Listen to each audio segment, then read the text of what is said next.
வாங்க ரேவதி வாங்க வாங்க. நான் சொன்னல ரேவதின்னு.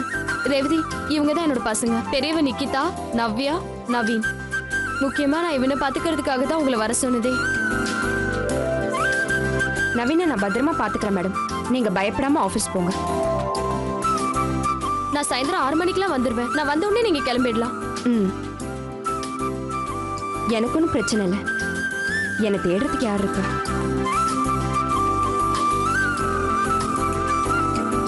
பசங்க 2 பேரும் 3:30க்கு வந்துடுவாங்க. சரி. அவங்க சாப்பிடறதுக்கு ஏதாவது சமைச்சு கொடுத்தீங்கன்னா அது போதும். சரிங்க மேடம், எல்லாத்தையும் நான் பாத்துக்கிறேன்.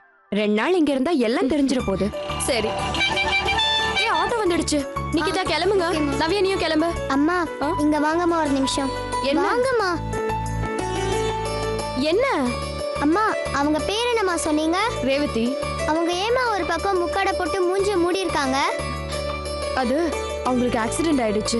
அதனால மூஞ்சில அடிபட்டிருக்கு. அதனாலதான் மிச்சம்லாம் சாயந்தரம் வந்து பேசிக்கலாம். வண்டி வந்துருச்சுல, வா வா.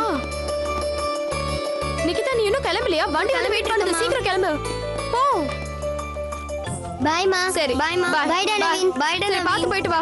நவீன் பாய். பாய். நல்ல குழந்தைங்களா இருக்காங்க மேடம். நான் இத்தனை நாள் தனியாவே வாழ்ந்துட்டேன். இவங்க கூட இருக்க போற நேரம் என் மனசுக்கு சந்தோஷத்தை தரும்னு நினைக்கிறேன். நவீன் சாப்பிட்டியா? இல்ல, அவனுக்கு இன்னும் சாப்பாடு கொடுக்கல. டிஃபன் எடுத்து வச்சிருக்கேன். அவனுக்கும் ஊட்டிட்டு நீங்களும் சாப்பிடுங்க. சரிங்க மேடம். பாப்பா.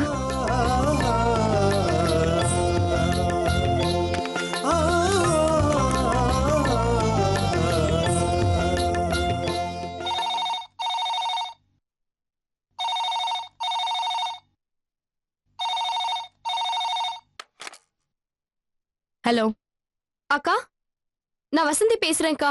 சொல்லு, என்ன விஷயம்?